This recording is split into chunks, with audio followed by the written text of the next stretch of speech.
in order of priority, how do you evaluate a startup? There's so many unique products which are not yet there in India, which could be there. They'll say that the founding team is the most important. Co-founders are the most important, yeah. 80% chance that we'll actually just back the team. At one point, the cycle stops, right? Because you'll have to give back returns. And for that, you have to find good startups and invest in them. If you wait one more year, there is high chances that the company valuation could double. And if it doubles, your fund becomes 4x from one company. But is it not like a stock market? You can't time it. We can work backwards. Should a founder go global or should they build for Bharat there? Yeah, if you're a good company, I think the investors from across the globe are coming and investing in India. But most founders actually forget the cash position in the bank till it's very late. So VC ecosystem is a little flashy. Yeah, I think execution, anything is very hard, right? Which is what people don't realize from outside. But that's okay. You shouldn't realize, because if you do realize, you'll probably not make the jump. And that is good enough to shut down a company.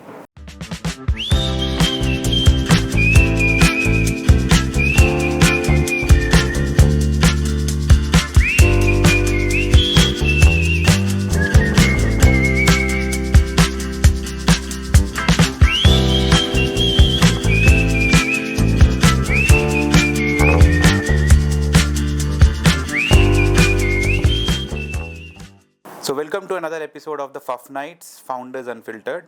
And this time we have flipped the story yet again. Today we have a guest, not just from a founder side, but from the VC side, where we also feel what's the storyline around the VC landscape? What's the founder story at the VC landscape?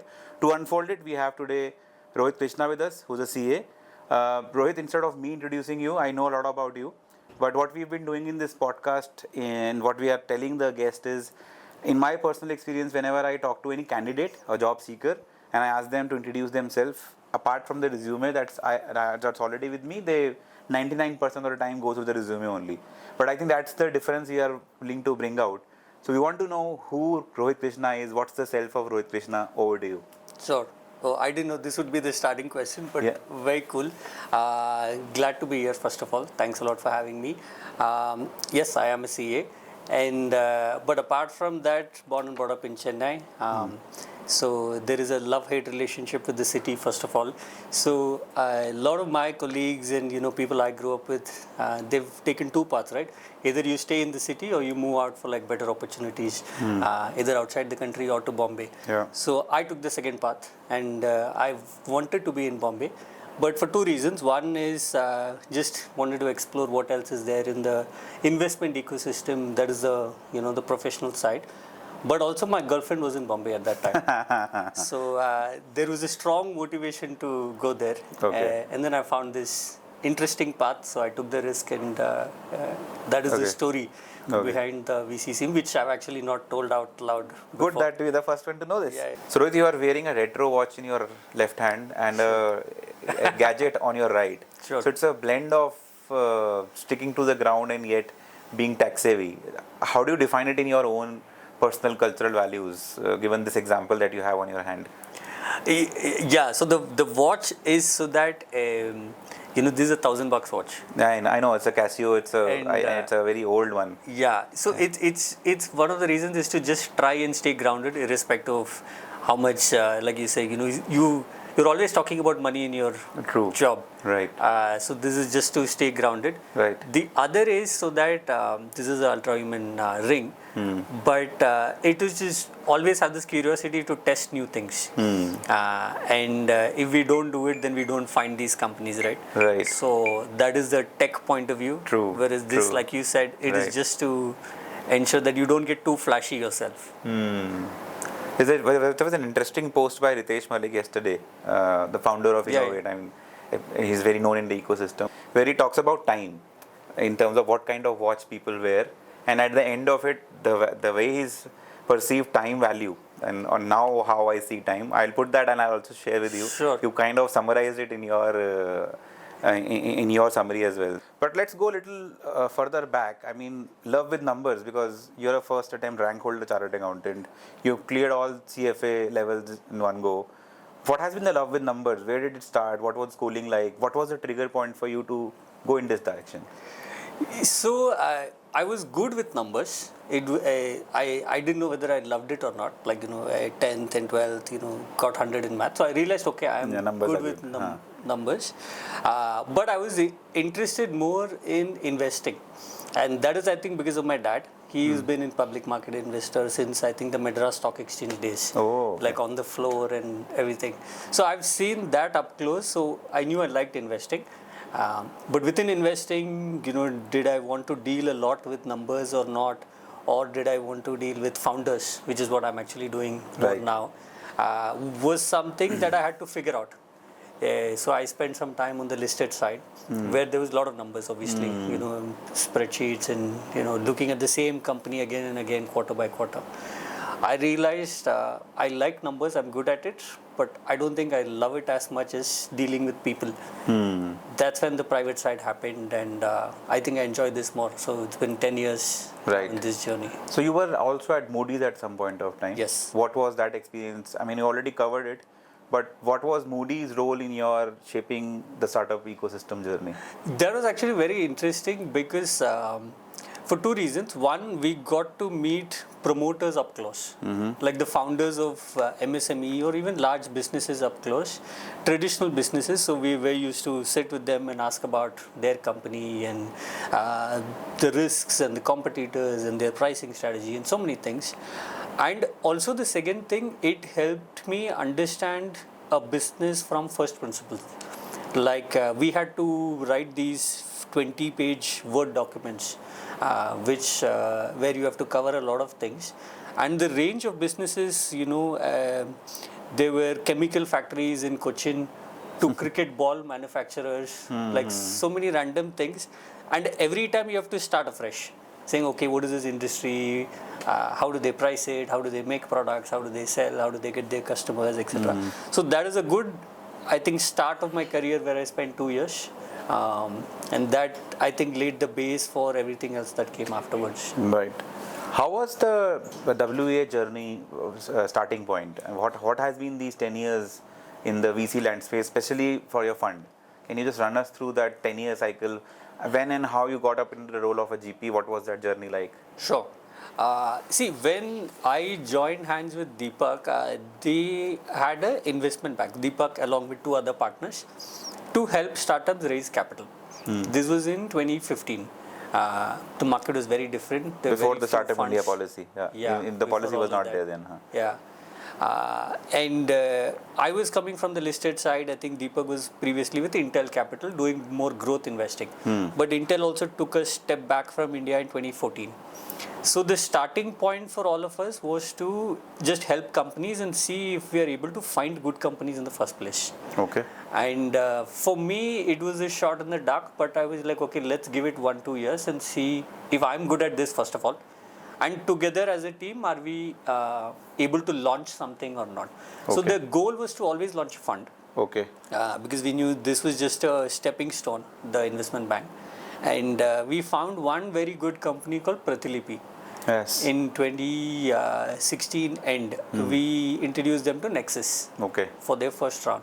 So we also got some confidence and we got connected to the ecosystem. And 2017, we put together a fund, launched the fund. That was the first fund? That was the first fund. Okay. And the other partners at Equity Crest did not want to necessarily go through this fund journey because it's a long journey, right? Yeah, it's absolutely. It's a 10-15 year commitment.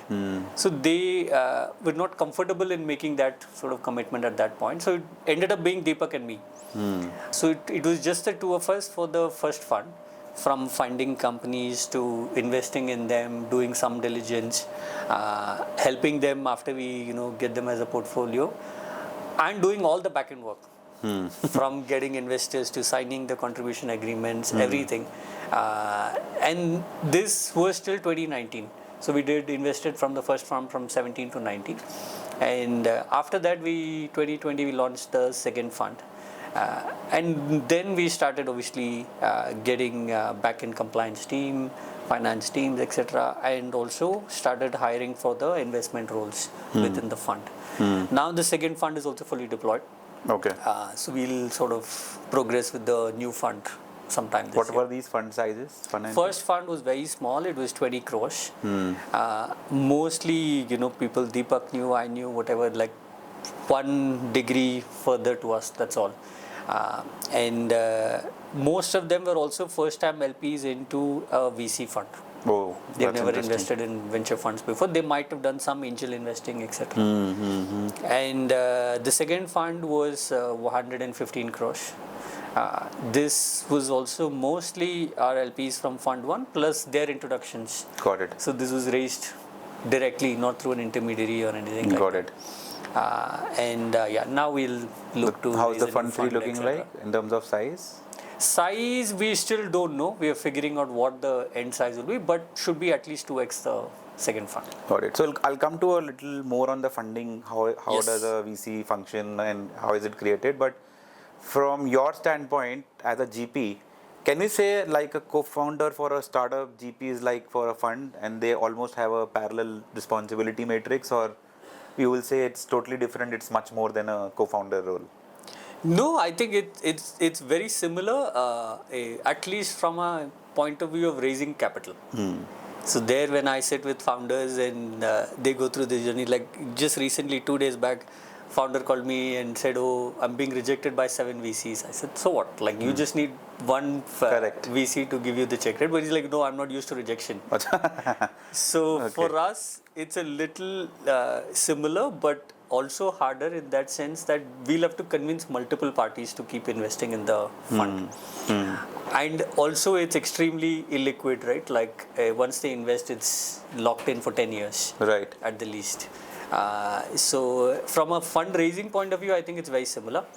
But I think founders have to go through a lot of execution difficulties, which we don't necessarily go through as much. For us, it's just about picking and investing. Once we invest in a company, the best of founders actually don't need much of our operational guidance or help. It's just the moral support is all that they need. So in that sense, there is divergence.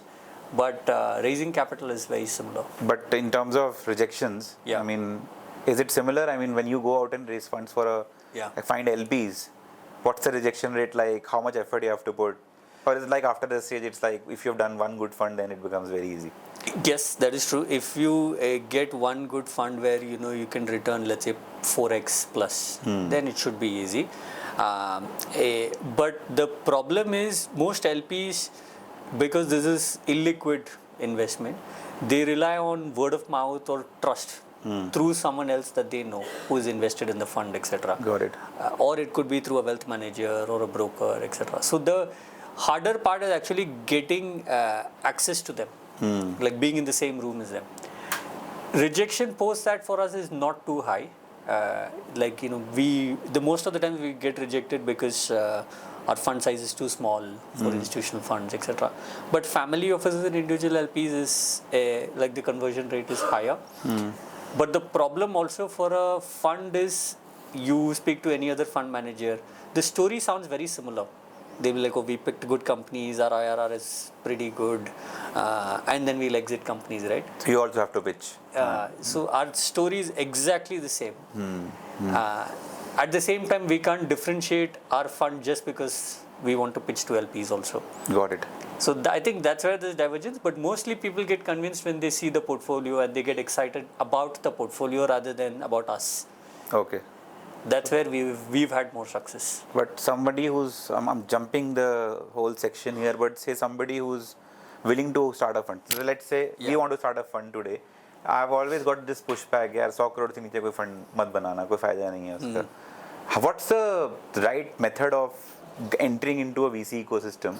What should be the typical fund size? Should you start small or you can go big? Some insights there would be very great. See, I think the size of the fund is directly connected to the stage at which you would like to enter a company, right? So if it is pre-seed or seed, 100 crores is a pretty good size, I think, to start with. And beyond 300 crores, probably that strategy doesn't work as well.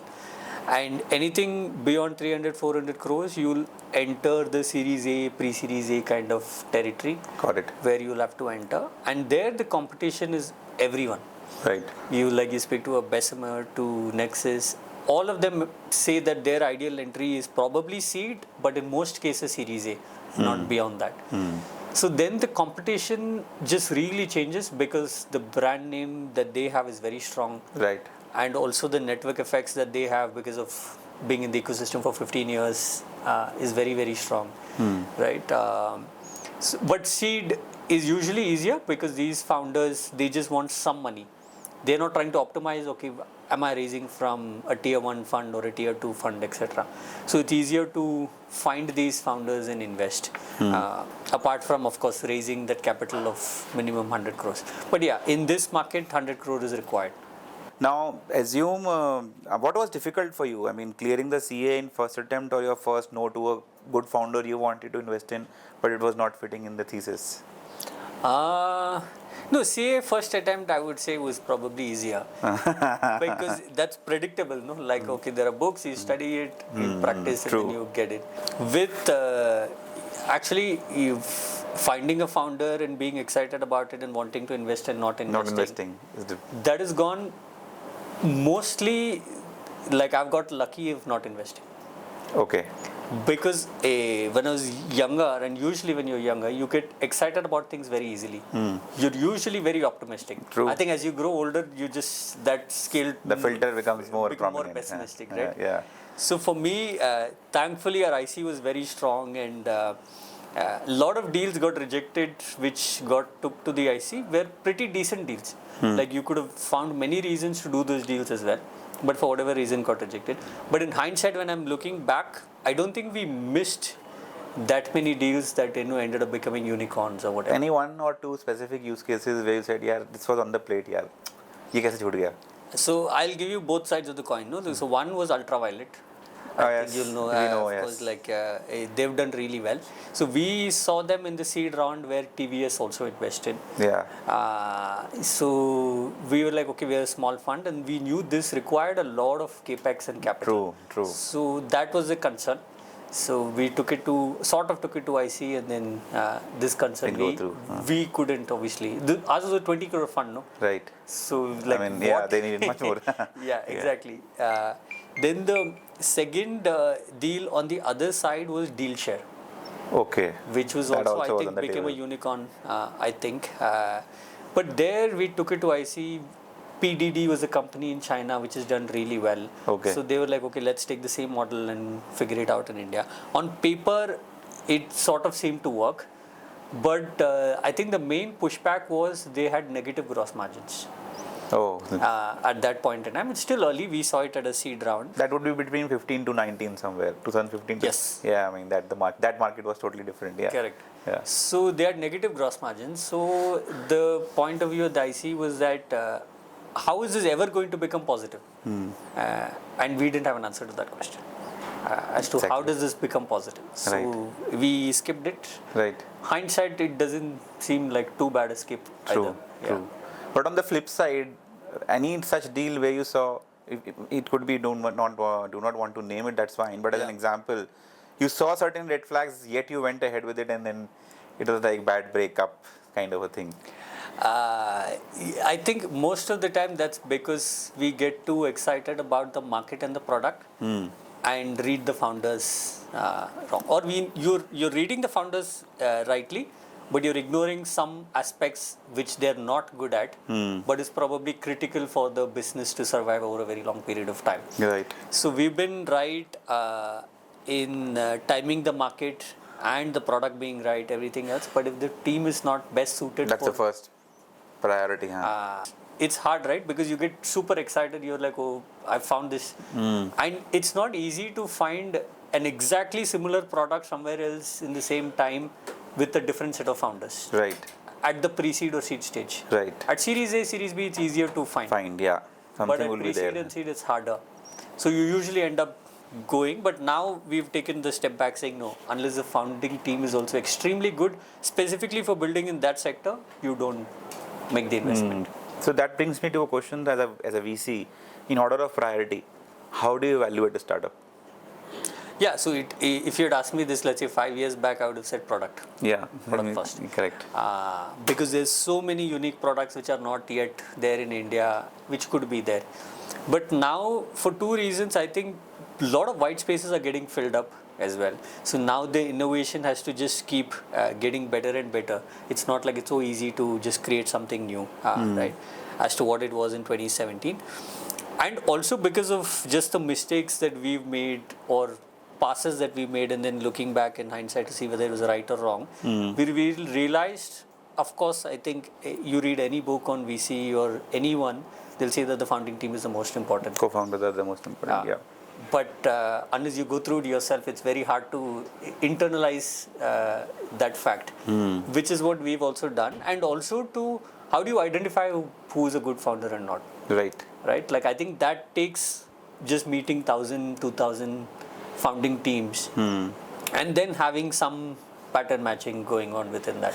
So now it's a lot more about the founders. So if we actually find a good founder or founders, irrespective of the business, even if the business has a lot of gaps, 80% chance that we'll actually just back the team. And that has worked out. कुछ तो बना ही लेंगे, हाँ. Exactly. Interesting, very interesting. So I had a question here which said, when would you say yes in a 5 minutes window, and what can take 5 months also? 5 months is usually when we don't understand the space. Okay. So Like if we're doing like hardware or deep tech AI. or something, AI, where we also have to learn and understand, then we take some time. And if the deal is still open, we don't mind doing it. And there have been a couple of examples where we've done that. Within 5 minutes is usually all dependent on the founder. Any 5-minute deals you have done so far? Not said yes immediately, but in your mind you're already saying yes. I mean, Yeah. those are the ones we are saying that. What was it that triggered as a 5-minute yes in your mind? So there is this company based out of Chennai called Hector. Hector, okay.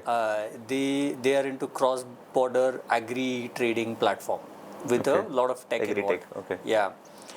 So this was a new space necessarily for us, but the founding team, the way they just, within the first 15-20 minutes of the conversation, the way they explained the problem to just the conviction and passion that they had in building it, it was a yes internally, but obviously we had to then figure out and research what agri-tech or what other platforms are there, etc. And But try you to were- build a thesis around the founding team, which is what we did. Have you come across cases where VCs are fighting for a place on the cap table, and then you have to maneuver yourself to be on the cap table as compared to other VCs? Yeah, now more than before. Right. Because obviously there are more funds. I think there is more competition as well. Yeah. And also because our fund size has gotten larger, our minimum ownership is also closer to 10%, or ideal ownership, I would say, not minimum. So that means there is less room for many funds to collaborate in the same round. So at most it will be two, right? But I think speed matters. At the pre-seed or seed stage, founders usually don't have many term sheets at the same time to pick and choose. Right. And very few founders have the guts to say no to a term sheet on the table in the hope that they'll get another term sheet from another VC. So speed matters. So we take deals to IC on a Sunday also. Okay. Like JAR was one like that. Within 4 or 5 days we said yes. We took it to IC on a Sunday. I think by evening we issued a term sheet. And that really helped. Got it. And of course they also do ref checks on us. So as long as we have good relationship with our founders and good NPS of sorts, when they do ref checks, now I just like a portfolio founder reached out to me yesterday saying, oh, do you know this person? He reached out. Are you guys seriously looking at this? I then had to Google and I realized I've not spoken to them. Right. But before I've spoken to them, they're doing ref checks on us. Background verification done. Yeah. Oh wow, that's like a marriage proposal being validated, no? Correct. Interesting. So if you can break it down, if I have to set up a VC fund, I know as a chartered accountant, but in a common man's language, if somebody has a capital, family offices have capital, they want to set up a VC fund. What does the cycle look like? Where it starts? What are the compliances? What is to be done? Sure. Provided, let's say you have the capital, so you don't have to go out and raise money, or you already know investors are going to invest in your fund. Then this has to be SEBI registered. Right. So there's only two registrations you can choose from for a VC fund, either it's Cat 1 or Cat 2. Not a lot of difference in either. Cat 1 is slightly cheaper from a compliance point of view. And for this, then you'll have to prepare like a private placement memorandum, and then a contribution agreement which you'll sign with all your investors, etc. This has to get approved by SEBI. Once it's approved, then you start signing these contribution agreements with your investors. You have to, I'll have to check, but from last I remember, the minimum amount you will have to raise for a fund is 20 crores. Once you hit 20 crores of contribution agreement signed, then you intimate SEBI saying you've hit this minimum number, and you can do a first close and draw down the money and start investing. How long it takes in terms of a time period? If you have all the money in place, then about 2 to 3 months. 3 months. That's it. Yeah. And the harder part is raising the fund or doing the compliance for setting up the fund? Still raising the fund. Still I would raising say. the fund. Yeah. Compliance can be taken care of. So as a finance professional or as a CA, if I have to start thinking on moving on to the investing side, what basic parameters should I have in mind? So as a CA, as a freshly qualified CA or somebody who's pursuing CA or any financial course, if I have to build a career on the VC side, how should my thought process be? What should I be doing? I think rather than jumping into a fund, like even when I finished my CA, at that time I think there was Seed Fund and Helion partners and all of that. I don't think they exist anymore. But I wrote to all of them saying, okay, would love to join in this thing. But in hindsight, that's probably the wrong approach because you don't have a basis for evaluating companies or businesses in the first place. And without having a basis for evaluating, a slightly more established companies, it's extremely hard to evaluate a startup. Okay. Because there's no data. Yeah. The product is barely there. The founding team is also just you get to talk to the founding team thrice probably before you have to make a decision. So then how do you get to this, right? So I think my advice would be to work somewhere else where you're able to train your decision making framework as to what is a good business and what is not a good business.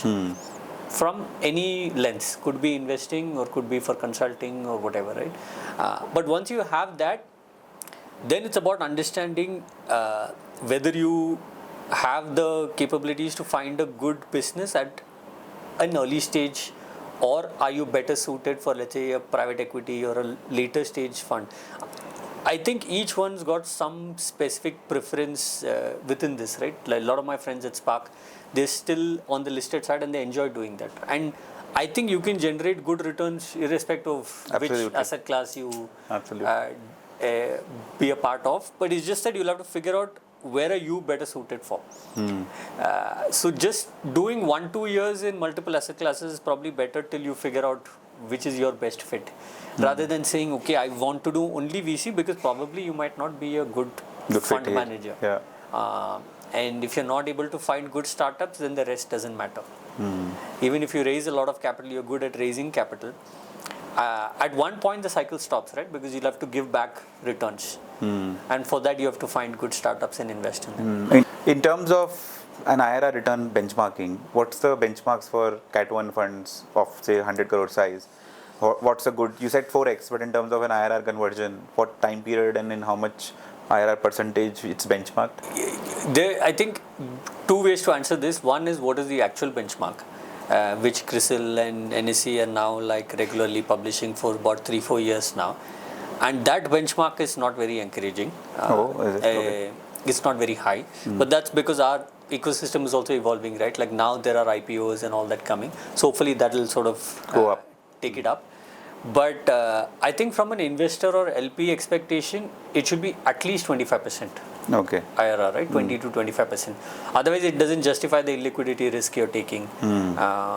And if public markets, at least for us, is also giving you decent returns. And if you're able to find some active strategy on the listed side, you can get between 15 to 18%. Right. And if you're doing just Nifty also, you'll get 12%. Whereas for US, I think the listed side expectation is much lower. Okay. Therefore, VC or private equity strategies, if you're able to deliver even between 15 to 20%. Okay. Despite the valuations being so high there as compared to our Indian Yeah, ecosystem. but the funds are also higher. So I think net they're able to, if they're able to generate between 15 to 20%, you're a very good fund.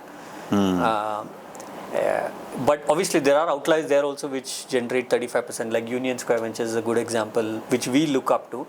They've generated across all their funds minimum 30% for every fund that they've reached. India, I think it's still a bit early. We'll know in 3-4 years what is the eventual Got outcome. it. So let's just break down it in a common language. So if you said you raised 20 crores for your first fund, about 115 crores in the second. First fund is around 2015. 17. So you're almost finishing 10 years. Yeah. What's the fund cycle in terms of years? The first fund was 7 years from the final close. Right. So from, let's say, 2019, 7 years. Okay, so next year would be the final yeah. year. So that fund will have to close. Correct. And how does the repayment work? What's the return on that fund like? So we've returned 1.4x Okay. the capital invested in that fund. Okay. But we still have 4 more companies yet to exit. Okay. And the fund cycle is like what I said, 7 years. But we have an option to extend it by 2 more years. Okay, 9 years. Okay. Because exits, while the companies might be doing very well, etc., exits usually happen when there is a funding inflow in the company. There's a primary round happening, and then as part of that, usually a secondary can happens. happen. Or it has to be IPO, etc. But for that, anyway, 7 years is too short.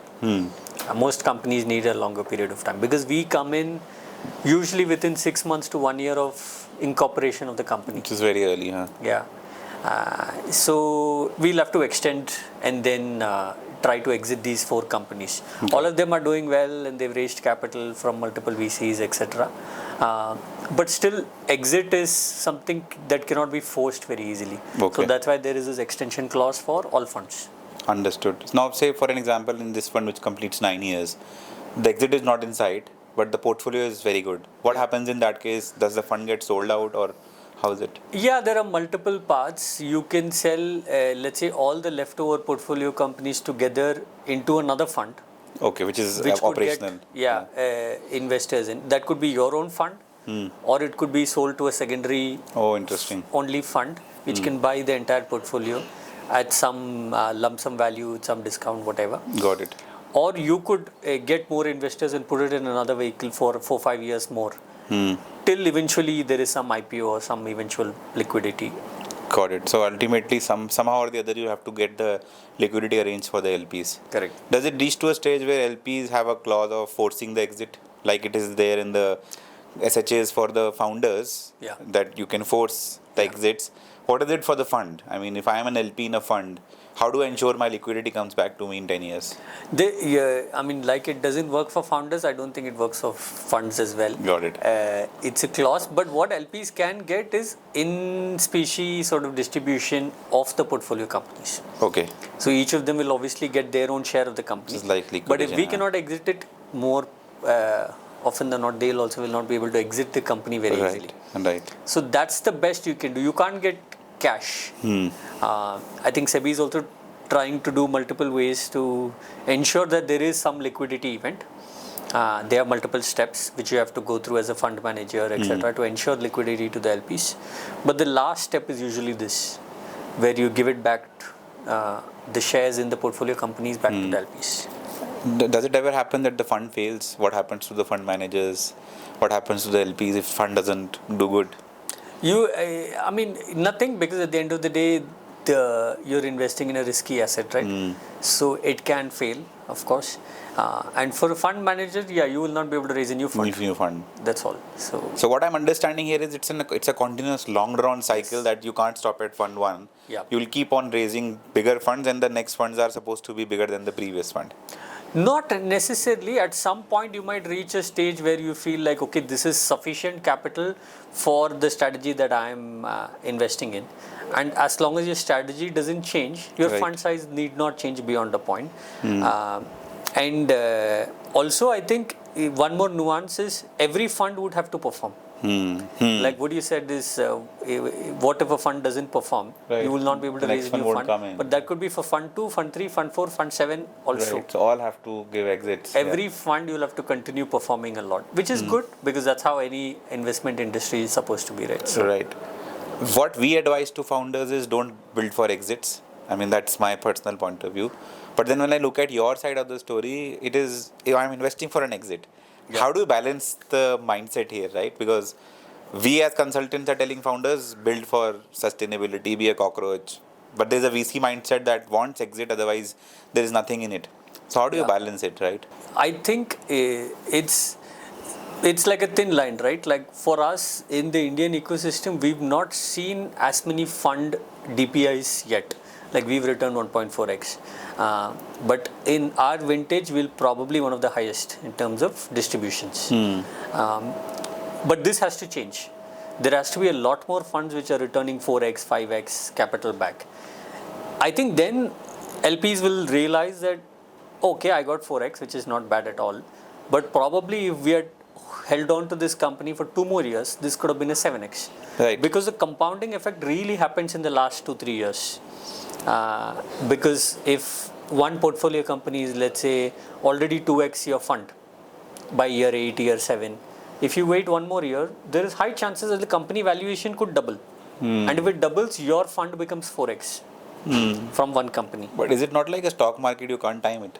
You can't time it, Right. but as long as the growth trajectory is there and the risks are lower, then it could make sense to hold on to the company for a little longer. Controlled risk, yeah. Yeah, but I don't think we've reached there yet. So I think now the sort of the mood of the market is first let's get distributions in place. I think US where they're at is till 10 years, 12 years, they don't even want any cash back because they're structured in a way that they will want to hold on to it for 10, 12 years. We've not reached that stage yet. But I think for value creation, no matter what, it does take time, right? Like minimum 6 years, 7 years. Anyone who started any business will tell you that it takes 10 years to build something meaningful. Absolutely. So for a startup also, it's the same You're thing. doing a podcast after 10 years into existence. Exactly. Right? So it does take time. Yeah. So it can't be forced. What can happen is secondary exit through other funds. Got it. Which is what we've been doing mostly because there are a lot of large funds now, Series B, Series C. Series C onwards, you do get opportunities to exit your stake. You talked about US. So do you consider US to be a very polished adult and India to be a scrappy teenager kind of a storyline? Where are we and how far are we from matured ecosystem? I think from a fund point of view, yes. We're probably like a teenager and US is like a adult. There's still a lot left, huh? Yeah, but it's changing very fast. Okay. Because our IPO market has really picked up a lot in the last, since COVID, it's really changed, right? And now we know at least, okay, what multiple is a marketplace like a Zomato and Swiggy are going to get. What is the expectation from the listed market? We also know what is the expectation for a consumer brand like Mamaearth, right? And that is happening at every sector. Drones, we've seen companies, and now Lenskart will file. All kinds of businesses are getting established from the listed point of view. And we can work backwards. Then say that, okay, if this is the eventual exit outcome, then what do we need to achieve? What do we need to value the company at a seed stage, Series A, Series B, etc. So that is happening as we speak. How far are we from saying it's a very matured ecosystem? I would say probably 5 years. Oh, that's so, 5 years are just next 5 years only. Yeah. So would you rather, so I will in fact make this question a little more macro and I should have asked it before. What's your thesis at WEH to invest in startup? What stage you invest? What sectors you invest? Sure. Just a little more insight on that. So we come in at a pre-seed or seed stage, which is usually, let's say, within 6 months to 1 year of starting a company. Okay. There is a product, but most often or not, there is no revenue. There is no monetization yet in the company. And we'll hold on for, ideally 7 years till Series C onwards, every company. From a sector point of view, we're sector agnostic. But we focus on India opportunities where, you're building something unique for India. And ideally, it's not a Me Too category where there are 7 companies already existing and you're the 8th one doing it. So the risk that we'd like to take is actually the risk of the category itself either working or not working. And we feel that is the biggest outcome possible for a early stage fund. So we invested in this company called Apps for Bharat a long time back in 2020 when this whole spiritual tech ecosystem did not exist. Now there are a lot of companies Every that new have come companies coming up here. But 5 years back, it almost felt like a toy. Right. True. But it was very, very interesting still, and that is a shot in the dark that we took, right?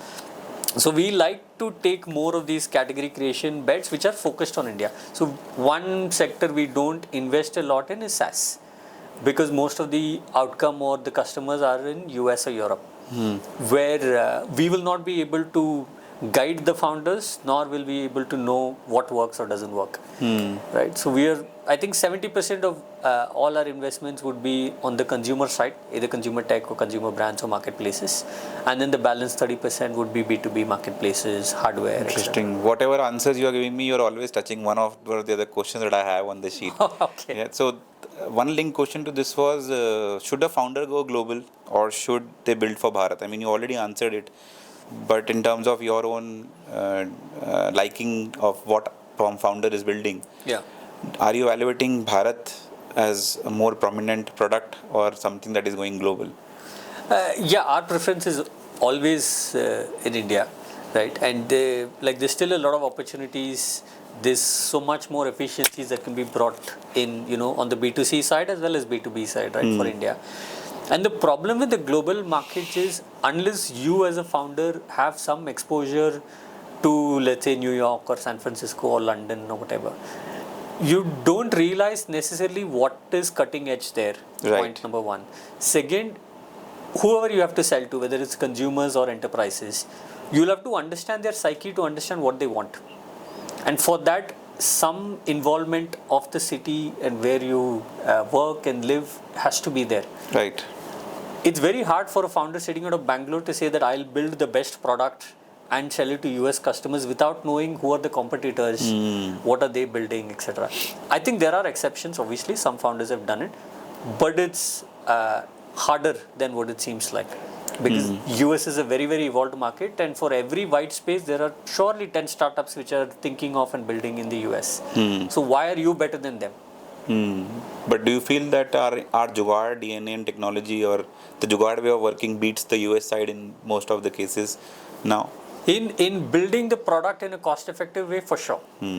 I think where we'll just have to cross the line, or the more successful startups and founders, they understand the buyer's persona really well as to what do they look for, and then build for that specific use case or need, and therefore sales closes faster, whether it's on the consumer or B2B side, right? Right.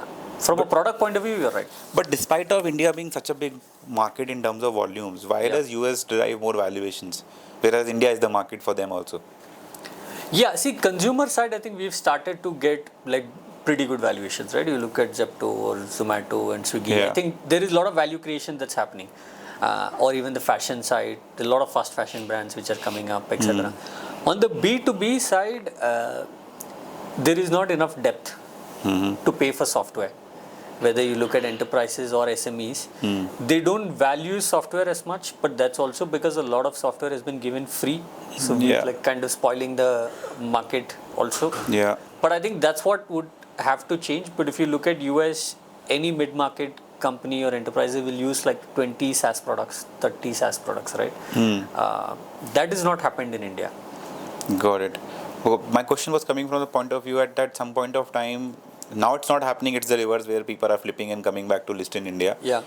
But we've heard these stories from 15 to 19 where people were building their headquarters in US just to do a higher valuation fundraise. Yeah. Do you think that has now rationalized, now the valuation differences are not there? Yeah, if you're a good company, I think the investors from across the globe are coming and investing in India. They don't have any problem, right? Like we've, in our own portfolio, we've got Tiger, Tencent, all investors investing in companies which are headquartered in India. Got it. So let's shift a little focus to global investing horizon, where I don't know if you have a fund in Gift City, but what's your view on the Gift City side of the thing? What will it bring for Indian funding ecosystem? Do you feel it adds value? or it's just? I think gimmick? it adds value for sure, because a lot of international investors, whether they're from Hong Kong or Dubai or Singapore or US, they would like to invest in a neutral sort of ecosystem rather than investing into India. And that used to be through Mauritius or Singapore or Delaware. Now we have another option in GIFT as well. So I think it's still early days, but there are a lot of funds which are now established and LPs have invested in those funds. So I think that sets the precedence for smaller funds like ours. When we look to start like a feeder vehicle or a parallel vehicle, GIFT could be a pretty good option. So far, nothing for you there, but it's in the Yes. horizon. Yeah. Interesting. So let's shift the focus to a little on the founder side of the story. So as a founder, say you funded me and at a pre-seed or seed stage, what is the expectation mismatch that exists? That as a VC, you have certain expectation I am not able to understand, or I have some expectation from the VC world, but I'm not able to articulate and present. What are those expectation mismatches that exist? I think like this VC ecosystem goes through a trend, right? Like in 2020, if you saw, it was just purely plain growth and nothing else mattered. And then we went through a trough, and like 22, 23, 24 onwards, it was all about suddenly profitability. Yeah. But that's actually a very stupid thing to do for a pre-seed or seed stage startup, to say that I'm profitable. Technically, if you are profitable, then you should not really need money at all, right? And there's a mismatch there. But I don't blame the founders, because the headlines is what they're reading, right? Like, and before they raise their first capital and start interacting with a fund, they really don't understand what is a fund's psyche as well. So we get a lot of pitches where seed startups said, "Oh, we are profitable," but it doesn't matter. What you're supposed to do is identify like a product which is really working in the market that you're in. And if that is scaling rapidly, that is the next stage. But the first stage is actually to figure out what the product is, which is where we come in. Like I said, most of the companies, when we invest in, there's no revenue. And we are okay with that. And there probably might not be no revenue for the first 12 months as well. Right. Because they're still in the product iteration phase. Right. So I think what matters is that you really focus on iterating the product, and also do that in a capital efficient way, so that you don't run out of the money that you have raised. I think that is the expectation, to understand what is your runway and building bases the runway. But most founders actually forget the cash position in the bank till it's very late. Like, till they have only 2-3 months of runway. That's when they realize, like, oh God, like I actually don't have cash. Raise funds when you don't need it. Yeah. So, because they keep focusing on the wrong metrics, saying, okay, revenue or profitability or something. But all of that, you cannot achieve any of that without a good product. So I think it's a step-by-step sort of growth, right? Like first figure out a product, then revenue, and then profits. Right. That's your expectation. That's how we see it. But does the founder resonate, or sometimes there is a conflict? Founders resonate. Once we invest in a company, we have this discussion, and it's easy to put forth our point of view. But let's say if you have multiple funds investing in the same company, there could be multiple different points of view and different expectations. Then it actually, the ball is in the founder's court to figure out, okay, what is important, what should be the right thing to do for my company after listening to 3 different points of view. And then they'll have to take the call saying, okay, I will do this, and then convince the investor saying this is the right path for my company, which actually requires a lot of maturity, and some founders do have it. But anyway, you need to have this maturity if you have to build a business for 10 years, 15 years. Interesting. So as a founder, if I'm raising funds, should I be wary of this fact that I should not have too many VCs on my cap table? Yeah. So the lot of founders think it's a positive thing, but it's not. So one off-track question I'm asking, because it was a personal experience. Does it make sense for founders to skip rounds? I mean, assume I'm raising seed, pre-seed, seed, and then pre-series A. Yeah. I don't want a VC on board. I'll get family offices in, and then I'll think about Series B or Series C. Is that a good strategy? What are the pros? What are the cons? See, or is it important to have VC on board? So that's my question, right? Sure. Yeah. I think there are always exceptions like Nika, right? Which have done this really well, etc. But if you look at the most successful companies, there's always a fund, and more often than not, there's actually a tier 1 fund which is involved at the very early stages. Right. Could be Series A, could be seed. But very few companies just skip all the entire VC ecosystem and then reach to a stage where they're very profitable and growing, and then do it. But I think those are probably sub 10% of the successes. For the 90% of the startup and tech companies, there is a fund involved. If to advise a founder, you will always say, have a VC on the cap table. It helps. The network helps. And say once you've invested in a pre-seed seed company, there's no data. How do you build that governance and compliance module? What are the checks and balances you as a VC put in to ensure things don't go off track? I think the first expectation is that you at least send a monthly email on everything that you're tracking as a company. We don't give out specific models or specific structures saying this is how you need to report something, because for every company it's different. And at the very young stage, you don't have too many employees as well. So what we do is put it on the founder to say that whatever you're tracking, report it to us on a regular manner. So it's just to build the discipline first of all. But actually most of the involvement at our stage before, let's say, a Series A round happens by a larger fund is informal. So like we are always in touch with the founders on WhatsApp. There is a group that gets immediately created once we invest in a company, or more often than not before we even wire the money. And we meet the founders once a fortnight. Okay. Now that we are split across 2 different cities, it's easy to meet almost all the companies. Which is the second city? Bombay. Bombay, okay. So we meet them every fortnight, and there you get to hear what are the problems they're facing, what is working, what is not working, which might not fit in an email very nicely, or they might not figure what is the best structure to write it, etc. But it's more informal. And once they raise a Series A, then we take a step back, because then they'll have to do the same exercise with another fund. Right. So we rather let them sort of interact with that fund and not us as much. So you're relying on the DDs done by the Series A fund, and then relying on the data sets that they have. We would still meet and talk to the founder at least once a month. Got it. Just that the frequency reduces. What's your portfolio's account right now? It'll be about 25. So you have to you're meeting one founder every day almost, in that sense. Correct. But if they hit Series A, then we'll take a step back, and also this is across the team. So this is across 4 of us, right? So as long as one of us is in touch with the founder and we know what is happening, that get communicated to the rest of the team. So in this portfolio size that you're speaking, what percentage went on to raise Series A, or almost all of them raised? No, we've actually got a pretty good success rate there. So 75% of all our companies across Fund 1 and Fund 2 have raised a follow-on round, Series A, from another fund. Okay. Larger fund.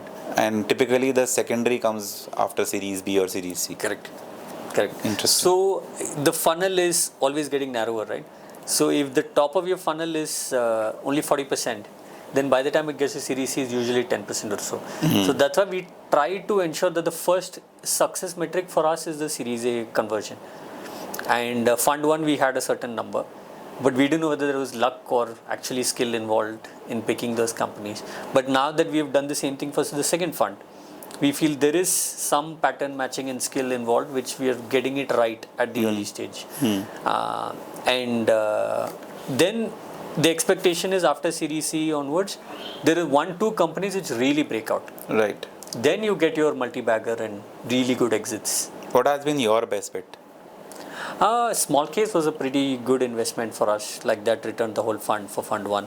The second fund, JAR, is performing really well, and at the rate at which they're going now, I think it could return probably multiple times the second fund for us.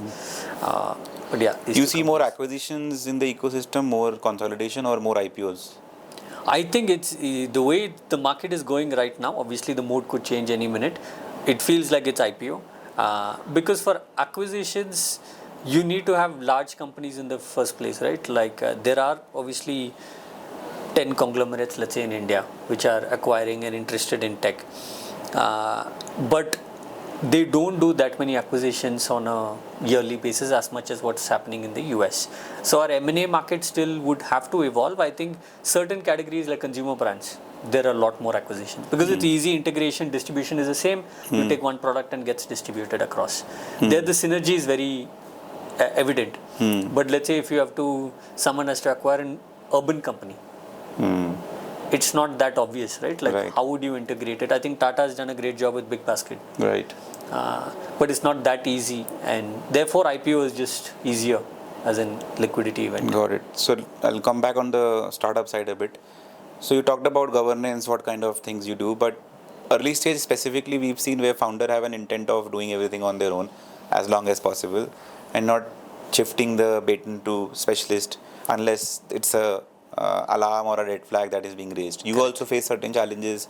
How do you tell the founder, ki boss, you need to get somebody else to do this job? Maybe it is HR, maybe it's marketing, maybe it is accounting, finance. How do you deal with that challenge with the founder? I think more often than not, it's actually finance. Okay, good to know. Because that's the expertise usually most founders don't have, unless they have like a finance. But even if they do have a finance background, what happens is in their career journey, they might have actually veered away from finance at some point. So they've also lost touch. Yeah, With the absolutely. rigor of numbers and everything else, right?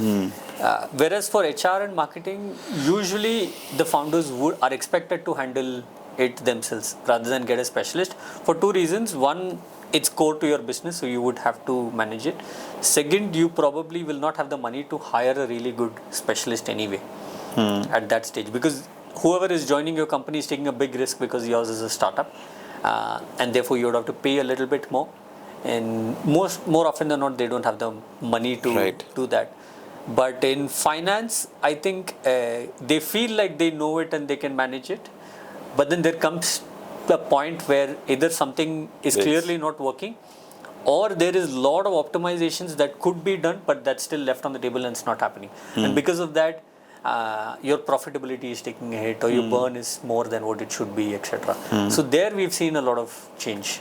So who should come first, the CTO, CMO, or the CFO? I would say CTO, CFO, then CMO. Okay, and the HR is also there, so Yeah, correct. So got it. So that's how I think the ecosystem is. The CTOs are the ones which are Yeah, being looked out for or hunted. correct. The CFOs are like, आ जाएगा, कोई बात नहीं, थोड़ा time में आ जाएगा. Second in line, I would say. हाँ, I mean that would be a VC's expectation, but it will take time for a founder's expectation to align. Correct. Because so far what we've seen is finance is a low hanging fruit. So it becomes important fruit when VCs jump in and put the questions on board after the DDs. How much DD holds an importance for you while you are putting in the check? I think it's directly proportional to the amount of money being handled by the company. For example, if we are investing in a tech startup which barely has any revenue, then there's no point of a financial DD, right? But we have now seen a lot of cases where there are marketplaces, B2B marketplaces, the company Hector that I was saying. By the time we met them itself, they were doing 10 crores a month in GMV. That means there's so much money being flowing through the system. Then there is definitely a lot of reliance that we will need on DD for companies like that. Or if you have to set up, let's say, a capex or something like that, where a lot of money that you raise is going to go towards that, then yes, then we'll have to understand the cost of setting up these facilities. Is it justified? Is it correct or not? Have you ever said no after DD? Not yet. Not yet. Not yet. Not yet. Yeah. Lucky founders. Yeah. Or lucky founders to have a VC like you. So has it ever struck you in the first 2-3 years कि भाई startup करना है? कभी हुआ ऐसा? Yeah, it was. First 1-2 years, yes, for sure. What was that idea that you wanted to work on? I think it was in the logistics space, like something similar to, let's say, a Chalo or Rapido or a mix Delivery, of those. Pacto, or No, on the consumer side, saying, okay, can you build like a better like there was City Bus and so many of these bus Porter companies, right? Yeah. Porter one, that's Yeah, okay. that was, but yeah, it was. I'm very glad that I did not attempt to do it. So, I was about to say that. Good you've confessed on your own. I think that space would have been a much harder space to build in India. Yeah, I think execution, anything is very hard, right? Which is what people don't realize from outside. But that's okay. You shouldn't realize, because if you do realize, you'll probably not make the jump. True. Good to hear from the VC's mouth. So, in terms of successes, like you said, one exit made the fund, but then most don't. Yeah. As a fund manager, as a GP, how do you balance out on your own performance matrix or KPIs? How do you measure that? I mean, if you do you have that site already? Like you said, there are 4 exits in pipeline. Do you already plan for it? कि हाँ भाई ये 2 तो ऊपर जाएंगे और ये 5 को फिलहाल write off करते हैं. How do you keep on calculating your KPIs and measuring them? Yeah, I think for the first 1-2 years, it's more about, let's say, identifying companies and working with the founders to reach some stage. After the 3rd or 4th year, you can start making this distinction saying, okay, which are probably the more likely ones to succeed, and which are the ones who are going to be middling, and which are the ones who probably will not make it. But what we've realized is on the top end, which are the ones who probably more likely to succeed, you need more companies than what you actually will end up with eventually as an exit. Because accidents can happen at any time. True. Like who expected COVID, right? Like we had great companies before COVID, but it's just that for whatever reason the product did not sell during COVID of 2 years. And that is good enough to shut down a company. Or the fund. Or the fund. If you have only one winner and that was the winner. Correct. Right? So I think that's where we've expanded our portfolio size, for example, from 9 in the first fund to 19 in the second fund. Because you just need more shots at the goal. And if you have more shots at the goal, automatically you will have 4-5 winners. And if you have 4-5 winners in the 4th year, by the time it gets to the 8th year, you'll probably have 2.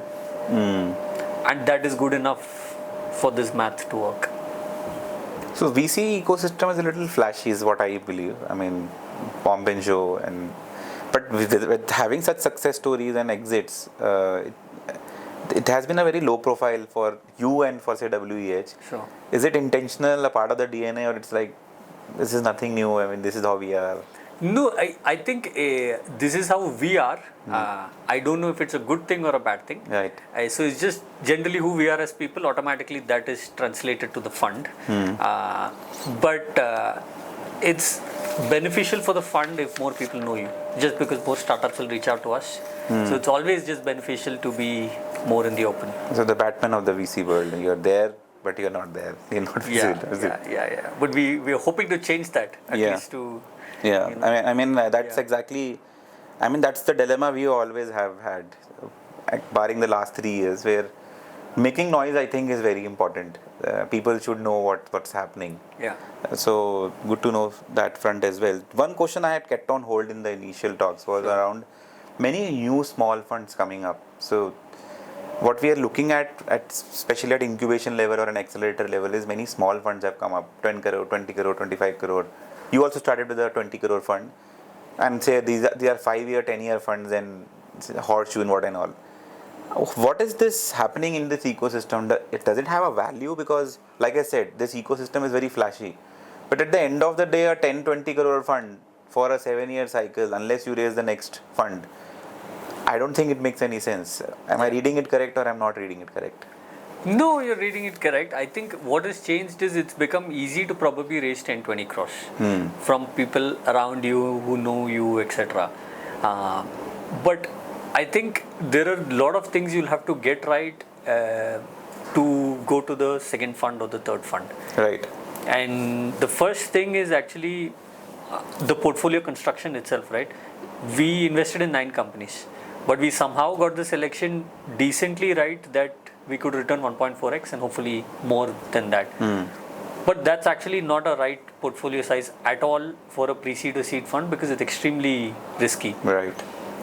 But the flip side is the smaller the fund, the lesser number of portfolio companies you can have. So that automatically means that your selection has to be far superior than a larger fund. Yeah. Because you have lesser chances to go wrong. But when you're a first-time fund manager, you don't realize it. I'm saying it after 10 years because I've just looking back and then realized, oh, okay, like what we did is probably not the smartest thing, but we still came out okay. But there is a lot of excitement about the startup ecosystem, right? Like so many companies going IPO, etc. So, like you said, it does look flashy from the outside. Right. That's why there is new fund managers coming up. And what is also changing, and this has happened in the US, when the new funds start up, they usually are not sector agnostic, most of them. They try to pick a very specific sector and then stick to it. Now you see a lot of deep tech funds which are coming up in India. And in US, they've gone one step further to figure out, okay, sector specialization has happened. Now we'll do city level or geography specialization. New York funds, Seattle funds, and SF funds. That and all of I'm that. hearing that for the first time. Okay. Yeah, and one step further than that, funds which focus on minorities as founders. In the US. Could be women, could be Hispanic, could be blacks, whatever. Like so many different specializations. In the hope that, okay, then if you do fit in the bucket, you're probably one of the first VCs these founders will reach out to. We've not reached there yet, but we'll definitely go there. I think we've already starting to see that happen with consumer brand specific funds. Right, D2C and all, yes. Deep tech funds. Right. SaaS funds. Right. AI funds, which are happening now, etc. Then we'll have Bangalore funds, NCR funds, Exactly. Bombay funds. Yeah. Gujarat will not have a fund, they have a lot of money. Yeah. So that takes me to a counter question here, that as a founder, I'm entering into a problem of plenty. Because as a first stage founder, now there are 20 folks standing, I can invest. At least from my personal standpoint, I have never seen those success stories happening in the 5 years, because the funds that have started during COVID or after COVID, they might or might not have been a good investor to have on the cap table, or might not be the best capital that a founder would have raised. But because the ecosystem is developing so fast, there is this fast decision making of raising a fund, and now you have 20 people standing or ready to give you. As a founder, what should I be doing? Because there was a stage when there was 2 or 3 choices, and I have to go and say, but if now I have a good sales pitch, it's the reverse pitching that's happening, especially at the early stage. What should be my approach as an early stage founder? Where should I raise the funds from? I think it's very easy, right? Like there are 2 aspects to it. One, like a quantitative approach. The other is a qualitative approach. Qualitative is like what I said, like people doing ref checks on us. Similarly, I think every founder should do ref checks with the portfolio companies of that fund. Only then you will get to know the true picture of how is it to work with this fund, because you'll have to work with them for at least 7 years, if not longer. So you rather make that choice correctly. The second is very easy now with AI, etc. You can just do back testing and figure out which are the most successful VCs that you can raise from, so that your chances of going to a Series A, Series B and eventually exiting is higher. You could go probably one step deeper and then say, if you're building in fintech, which are the VCs who've been really good at identifying great fintech opportunities? Because if you then get those VCs on your cap table, the chances are that getting follow-on capital becomes easier. All of this is possible. I don't think a lot of founders do this. They just reach out to whoever they see first on LinkedIn or connects or networks. Let's say if they're from IT Kharagpur and some senior is working in a fund, they usually just reach out to those funds. Or it's more tier 1 funds, let's say Peak or Matrix, Lightspeed, etc. More often than not, you'll probably be too small and too early for those funds. So you go through that cycle, reach out to them and then get rejected and then realize, okay. Right. No, you're right. I was thinking on the founder portfolio, and I know few who've done back-end check for funds like Fireside also. And they're good founders, but there are not many of those. So probably that culture will have to build into the ecosystem. And I think it will build, like you said, when there is a question of plenty. When that starts to happen, when there are more funds than startups, and for the best of startups you do have 2-3 options, then they will be more picky, I hope. So I'll flip the side. Assume I am a fund. I've just started up a new fund. I don't have a history except few years of experience in the ecosystem. Now I have to pitch I have to get the best bet. Because then the founder, if he's in that window of doing the background verification, I don't have a history. Now as an investor or as a VC, how should I be approaching those startups so that we are there on the cap table? Sure. I think there are 2 things. One is you'll have to try and become friends with the founder. I think the relationship has to go beyond professional, so that they see you as a confide in things with you going well, not well. And it has to probably, the relationship would have to start few months before they actually start raising capital. So that you already know them a little bit and you can help them in some form wherein you can guide them or connect them to some people without expecting like, okay, when you raise capital, take money from me, without that expectation being there. The second is just a lot of hustle and speed. If you say yes without waiting for a larger fund or some other term sheet to come in, most founders respect that. If you're the first one to say yes, they believe that, like, no, irrespective of whether I raise from peak or light speed, they were the first one to back me and say yes, and say take my money. Whether you give your money and the round happens is secondary, but at least the fact that you put your hand up and said yes, most founders respect it, even if you're a new fund manager. Interesting insight. So we'll move to the last section, and so where do you see the India's VC ecosystem in next 5 years? If you have to summarize in 2-3 sentences, where are we heading as a VC ecosystem? I think we are heading to understanding what good performance looks like for India. Like we spoke about the US, etc. Right now, I think we'll understand in 5 years what is this asset class capable of generating as a return, and is that good enough for all the risks that are entailed with this asset class or not. That is one question I think which will get answered. The second is there, like you said, there are going to be more fund managers which will keep coming up in the ecosystem, because the more success that you see will attract more capital, and that means more fund managers. And that also means more specializations, because like to your previous question, though, sometimes the only way to stand up and be known to a startup founder is to say that I will do only this sector. So then it's easier for you also to figure out, and easier for the startup founder also to believe that you're probably the right person to take capital from. So I think specialization will definitely happen. And the third is we probably need more startup founders also. I think that's where I'm the least confident about, because a lot of founders do want to start up, but they miss the, like, what is a good problem to solve for. Okay, so you said that there would be specialization around a lot of funds, and there would be more funds coming in you talked about liquidity. Yeah. So my question there was, given the global scenario and the geopolitical situations, what should a founder be or a VC be prepared for? Because things have been very fragile over the last 5 years since COVID.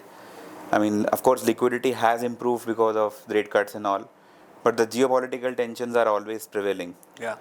As a founder or a VC in India, how we can hedge or protect ourselves for this geopolitical situation? Yeah, see, geopolitical is one, and then our own regulatory situation is there, and then we have black swan events like COVID, etc. Right. But I think what the market and founders and funds have realized is, if you have a 10-year journey, there is going to be one shock that is going to hit you, and the probability of that shock is quite high. It's just that we don't know what is that going to be. That could be a geopolitical tariff issue, or it could be regulatory and all that. So I was listening to an interesting podcast where someone very senior in BlackRock, because they're very conservative as investors, because they come in late stage, etc. So what they do is they apparently model a good case scenario, but after that they model like every sort of black swan risk that is possible, and then figure out what will happen to the company if this happens. And then how do they pivot, and what kind of possibilities are there. Right. While I don't know, as a very, very early stage fund, if we will do something like that, because we don't even know the path for some of our companies very clearly to project it into 5-10 years. But at the Series A, Series B stages, this is clearly possible. And from a founder point of view, you know what the end vision for your company is going to be. And it's like even a question to AI will tell you what are the possible 10 risks that could happen, which could completely break your company. So it's good to know these risks, so that at least you have a mental model of what will you do, how will you react. Like what happened to real money gaming is a great example now. Right. I'm sure a lot of these companies have some backup plans in place. Right, hopefully. And some of them might not have.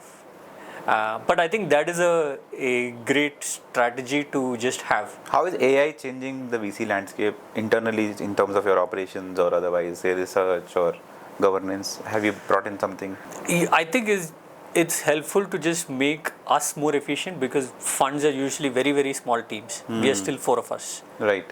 who are in the investment team. Four of us will that have managed 115 crore fund and possibly more Yeah, than 200 and more, crore. and therefore you have to manage companies as well as find new companies. Right. So I think efficiency matters. And what we've seen is VC is not necessarily like a big market to create software for, right? So the softwares that we use have always been generalist software like a Notion or Airtable or Google Sheets or Right. whatever. But now, thanks to AI, we are able to create automations in-house just using interns, Right. which is what we are doing right now. And we could probably get rid of most softwares that we use. Can you give an example of one automation that an intern built for you, which is very super productive? Like as basic as, let's say, we get hundreds of emails. Now we'll respond to most emails, but we also have to tag these companies somewhere and keep it in a database. Right. That's manual. Right. It started from Google Sheets for us in 2017, moved to Notion. From Notion, we use like a specialist software which is made for VCs, but it's still manual. But intern came in, and all that we had to do is some AI to read your emails and put it in a table. That's all, which is very, very easily possible now, which is what we've built. We're almost built it. We're just testing it. If it works, then we can get rid of the whole thing. Yeah. One final, I would say, technical question from mine would be: what is your ask from the government for the VC ecosystem now? For the next 5 years, looking at the growth, what should the regulatory be doing to make it more easier? I think they've set up a fund of funds, probably 7-8 years back, and they followed on every year. 10,000 crores. Which is a great thing. Right. At least they've been very predictable with respect to that. The second thing, how it can really expand the ecosystem is allow other large bodies to invest in this asset class. Like, I think that's how the US really grew, because their college endowments and multiple insurance companies, pension funds, etc. started investing in this asset class. There has to be some checks and balances in place, because at the end of the day, this is a risky asset class. But at least a portion of your AUM, like for example, LIC is sitting on so much money. Why can't 2% of that be routed towards startups? That has to happen. I don't think they're allowed to invest in startups yet. Right.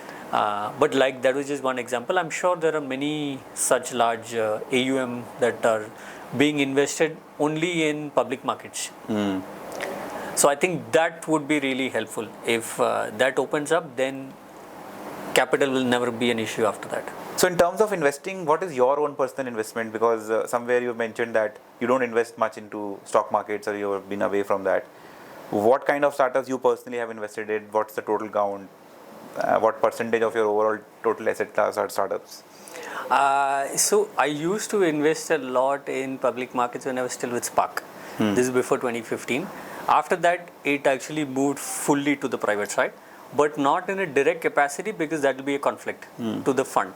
So what we do is we invest in every fund that we launch, and there is a good chunk of our own sort of net worth which goes into these funds, Right. which is, as we all know, is illiquid for a long period of time. Right. So that is one place. And from public market point of view, purely for ease of execution, I invest in small cases. Understood. Like just different small cases, 3-4 of them, and then keep putting money every month. What's the percentage of your whole asset class into startups, and what should be the average percentage for an Indian For me, it would be probably, let's say, 75-80% in private, in startups and the fund. Wow. Okay. And then only 20% in markets. Nice. I don't have any safe assets, unfortunately. Right. That's some risk. And what should be the benchmark for somebody who's diversifying? What kind of a percentage in the overall total asset category should be startups? I would say probably 10 to 20%. Basis your net worth and your monthly requirement. Got it. Perfect. So we'll come to a final sprint. Like every startup journey, sprints are very necessary. This is rapid fire. Sure. Small questions, small answers expected. Sure. So what is the best startup advice you have happily ignored? Best startup advice? That you have happily ignored. That growth has to be linear. Interesting. If you are not a VC, what would you be? Poker coach, poker pro, accidental comic, what will you be? Architect. Architecture. You don't have an architecture background. I don't, unfortunately, but if I had a choice, I would have liked to study it. Interesting. What is that one stock or a startup you would wish you would have backed up in 2015 and you missed? In 2015, I would say probably Ultraviolet. And if you have to talk about the stock market? Stock market, funnily enough, I don't follow the stock market that closely. After I left my job and moved to private, I don't follow it. So one founder you will take with you on a 3-month trek, and why? I would say Siddhant of Master Chow. Okay. Because we just get along really well. I've gone to his wedding in Udaipur, etc. So already done parts of it, so very easy to get along. Perfect. I can speak with you for 2 more days, but I think we have to wrap up this session here. Sure. So thank you for joining. I think Of we had course. great insights from the VC side. Hope to continue this discussion in future. Done. This is a lot Thank of you, fun. Rohit. Thank you. Thank you.